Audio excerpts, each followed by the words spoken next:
Hey, what's up guys, it's Offbeat here, back with another episode of Behind the Bars, and this week I'm talking about my latest track, Day Job.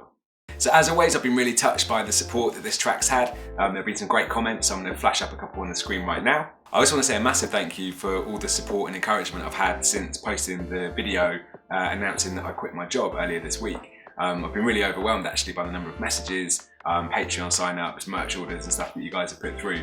So it's really good to know that you guys believe in what I'm doing and that you want to support me, so thank you very much.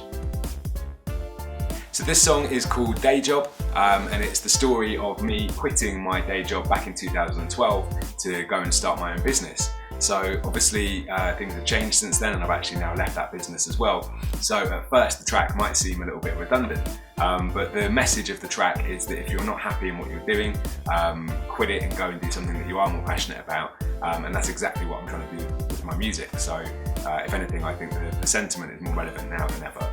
So quite a few people have either commented or messaged me asking if this track is a celebration of me leaving that job.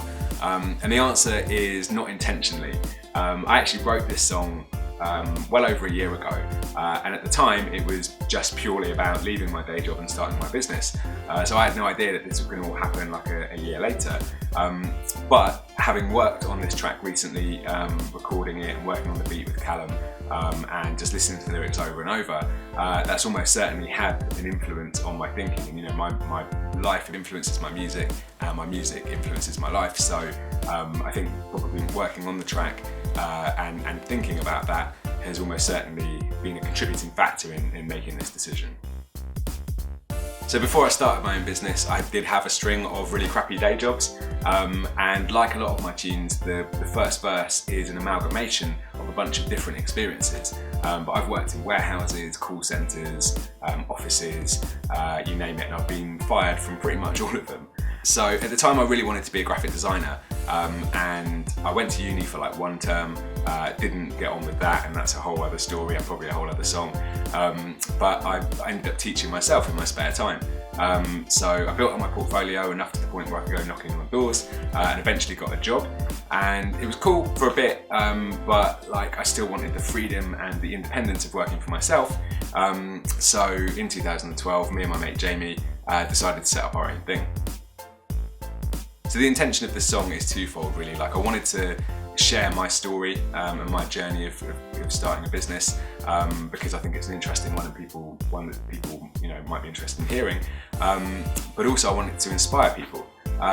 Not necessarily to start their own business, but to do something they're passionate about, because I know so many people who are stuck in jobs that they hate and don't do anything about it because they don't feel they can, or they feel like that this is the way it is, and like you've got to have a job that you don't like, and that's just life. And I don't agree with that, because I've seen firsthand that you can get out of that.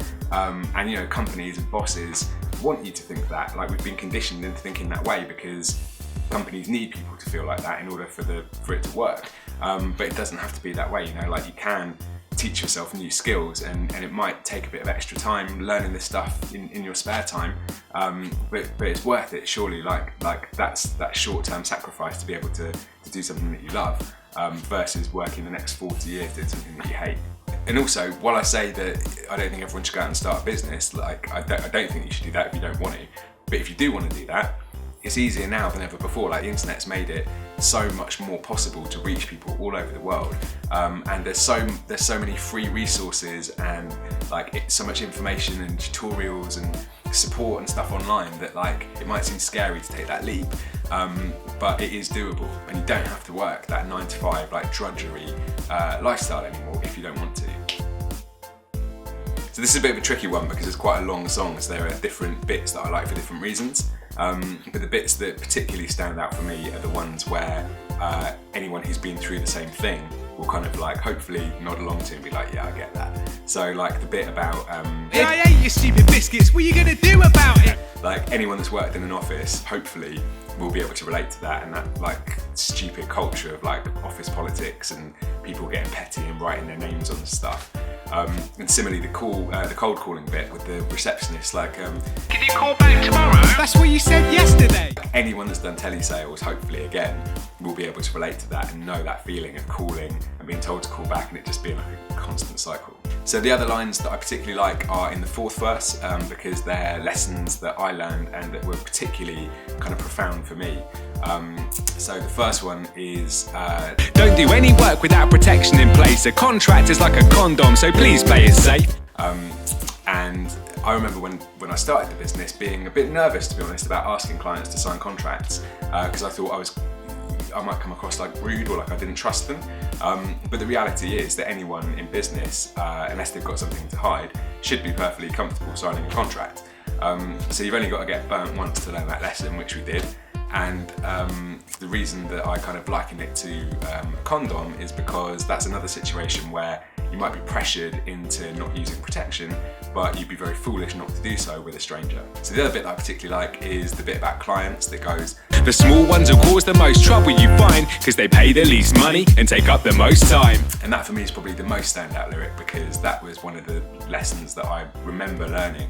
And kind of it's something that you get told a lot when you start a business, and you're kind of like like I know what I'm doing, I'll just do lots of little jobs for not very much money and just get loads of money that way. But like small clients don't have as much experience of working with suppliers, and they've got a smaller budget, so they need to stretch them further. So you end up running around doing a lot of work for not very much money, and it's the classic like 80-20 rule of spending 80% on people that give you 20% of your profits. So I remember learning that after dealing with multiple clients like that. And that's one of the sort of the strongest lessons I ever learned. So this line particularly has a sort of personal resonance for me.